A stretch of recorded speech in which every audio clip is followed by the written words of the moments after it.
Jennifer Carolyn King and Timothy Fredel of the Rugged Elegance Foundation and co-creators of the Retreat SF in Seacliff, San Francisco, are proud to be the welcoming sponsor of the 2021 Peace Studio Summit. When the pandemic hit, Jennifer and Tim turned their one-of-a-kind soul sanctuary into a place to purpose for BIPOC, LGBTQ+, and women leaders. Today, individual leaders from all over the globe are invited for a day to breathe, where they get to pause, reflect, and do a deep dive into their own higher purpose. Breath is essential to life, and we recognize that breath is not always given. Peace is essential to life, and we recognize that peace is not always given. Since the beginning of 2021, Rugged Elegance has served 100 leaders for a day to breathe. Today, we kick off the Peace Studio Summit using the 3 floors of the Retreat SF as a metaphor for the themes of this year's summit. Day 1, peace within. Day 2, peace in our communities. Day 3, peace in the world. At the Rugged Elegance Foundation and the Retreat SF, our purpose is to work with leaders to create a future in which we are at peace with ourselves, others, and the ecosystems that support us. Thank you for pausing with us, and we welcome you to the Peace Studio Summit 2021.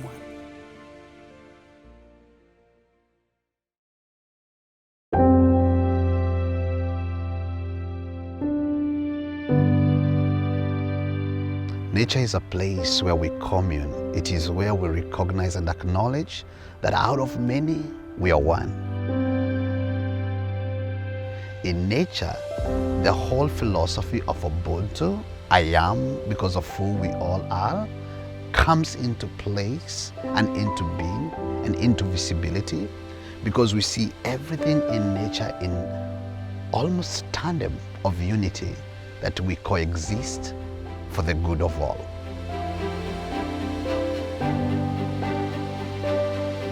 And that's why in many communities, whether it is the indigenous communities of the United States or the communities of Guinea-Bissau or Africa, nature is a place where we commune. When you bring yourself to nature, not as a place to visit, but a place to call home, a place to be regenerated, a place to be rejuvenated, and a place to refocus, then when you step out of nature, you can literally change the world.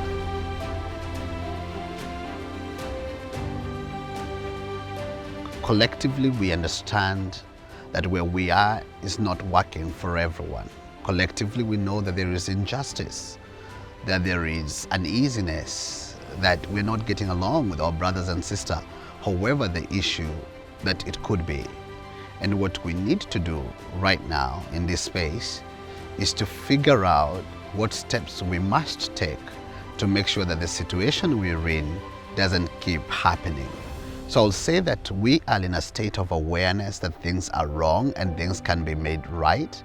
And we're also in a state of awareness that the tools and the resources we've used in the past cannot work for the new century. And we're thinking of what to do about it. And this is an invitation to continue that conversation.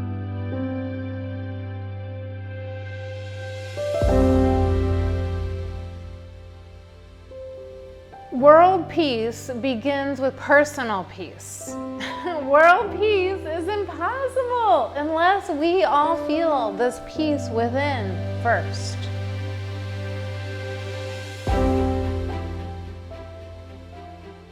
And so we have to take an opportunity to tackle our dragons, to see our demons, to work through our negative thoughts, to arrive in this moment, to listen to the truth in our heart so we can be positive, we can be productive, we can be proactive within that peaceful state. And only in that peaceful state will we achieve a beautiful sense of, if I will, perfection of peace. One of the things I most enjoy about working one-on-one is the trust that unfolds in our relationship, to the place where I can see pains and sufferings of the past that are influencing the present. and to be able to touch that person's pain that they have been holding on for so long, to be able to release that pain, speak of that pain, and heal that pain in a very short amount of time is very profound. In order for us to create peace outside, we first start inside. And so to be surrounded by a beautiful community of peacekeepers, peace activists, peace providers, peacemakers is like my family. Take a deep breath, close your eyes.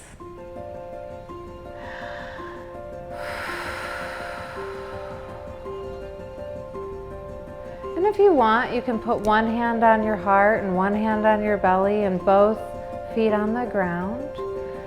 And take another deep breath.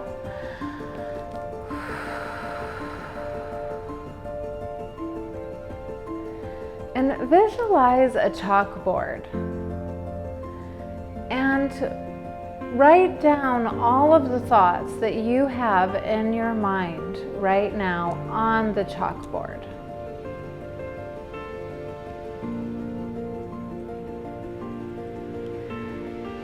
Now ask your heart, do I need to remember anything? Did I forget something? Make sure all of your thoughts are on the chalkboard. And when you feel that all of the thoughts are on the chalkboard, erase the chalkboard and draw a dot in the middle. And focus on the dot. Now imagine Atlas with the world on his shoulders, and replace Atlas's face with your own. See the world go off of your shoulders. Take a deep breath.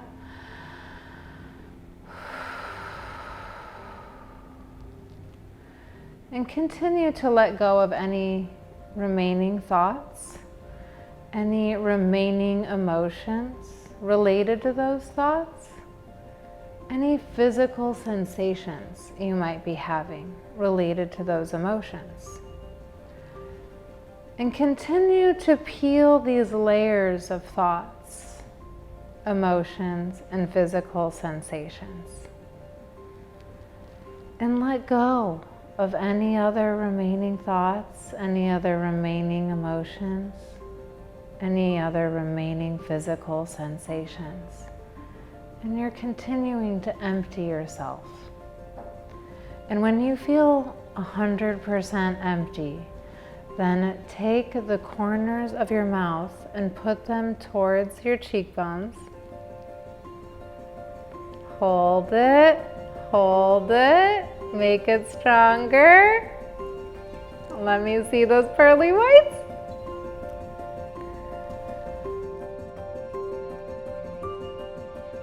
Two years ago, as the country woke up to the shock that another black male had been killed, we started having conversations with our friends and partners about what it means to create an equitable country and equitable society here in the United States and around the world. And one of those conversations was to bring leaders together for what we labeled as a day to breathe. The idea was to create a space, a safe space, where leaders come to not only find back the identity of who they are, but to think about the values that have inspired them and tie those values to the principles of justice, to the principles of equality and equity, and to the principles of really togetherness and collective humanity. And in January of this year, we began really thinking how that will look like in terms of our programs and the kind of work we were doing around the world. And one of the things that was sponsored by the Rugged Elegance Foundation in collaboration with the Retreat SF, was Black History Month. It was a celebration of who our Black leaders are in the present. Actually, we call it Black Present because we realize that in our communities and in our societies, we tend to recognize the Black heroes and heroines who are long gone and the Black heroes and heroines who are already doing much of the work and are celebrated for that work.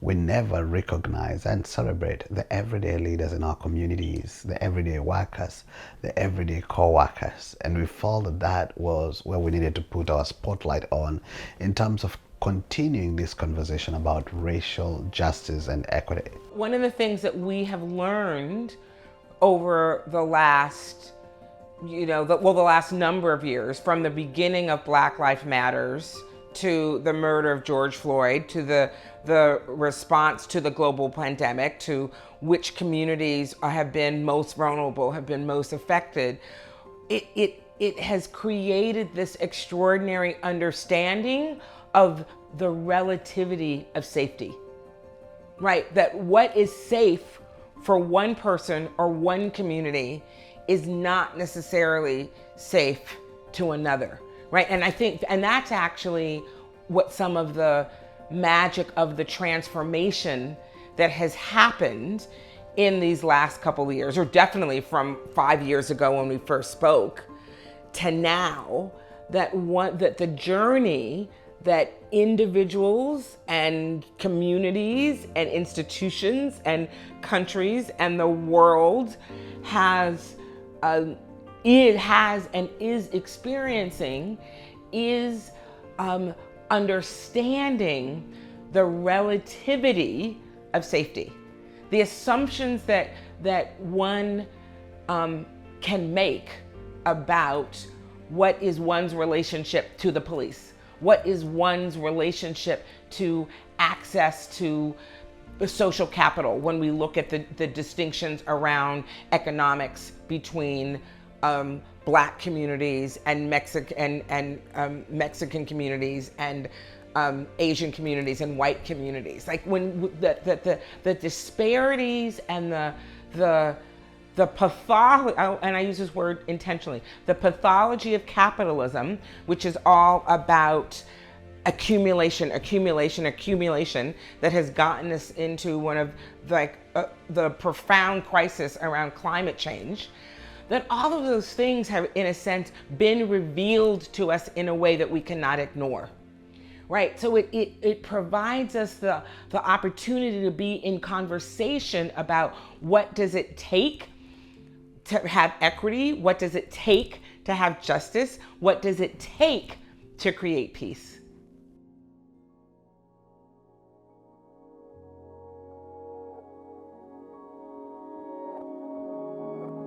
One of the greatest gifts that I've had in recent years is the work that I do behind the camera, interviewing people and watching how they decide how they're going to reveal themselves to me.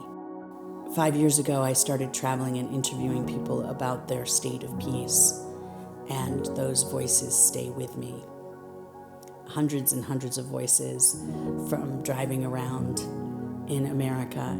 So it's interesting to be coming back and interviewing the same people during COVID from Zoom or from the Retreat SF and see what's on their mind and how their state of peace is now.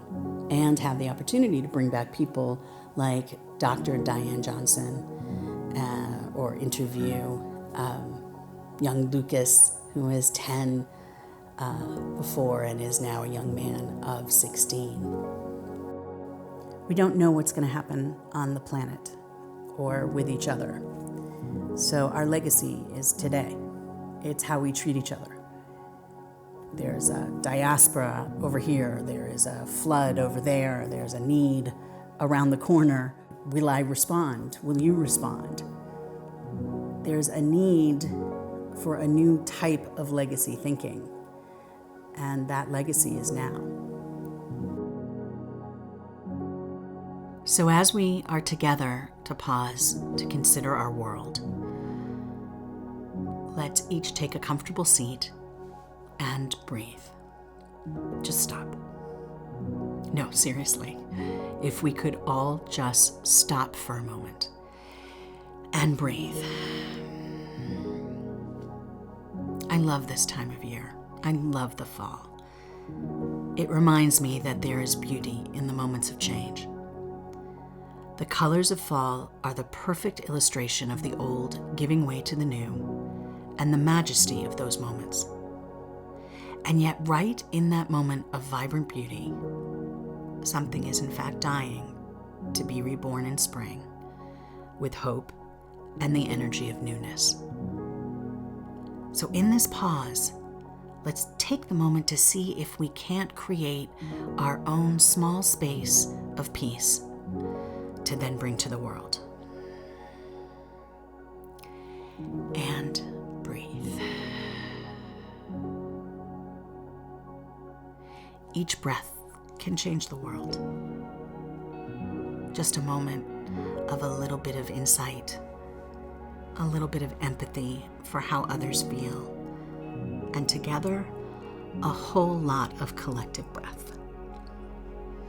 We need to pause collectively, separately, and in every moment that challenges us, to reach beyond and see the humanity beyond their pain. When you find yourself in one of those moments, consider the similarities that bind us. Even if all you can see in that moment is, I breathe, you breathe. I feel, you feel. And we can build from there.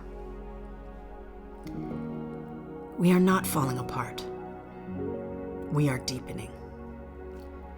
There is a connective dot, and that dot is empathy. So know in your heart these three things. We are more alike than not. There is more love than hate. And when people feel safe, they are kind and even generous. Period. In fact, we are built to be kind. Even our molecular structure is designed to heal, replenish, and make new, just like the leaves of fall. The greatest example of empathy is the very pattern of our very life, and that's just our base constitution. So for today, let's start small. And when you see a person on the street or in the media, you may not know exactly what they are carrying with them, but odds are they are carrying a similar burden to yours, or joy, or heartbreak. We are more alike than not, complete with fears, desires, and an innate hope for a peaceful and joyful existence. So today, may your next choice bring you peace, and then may you bring your peace to the world. Onward, gentle people. Onward. Gently.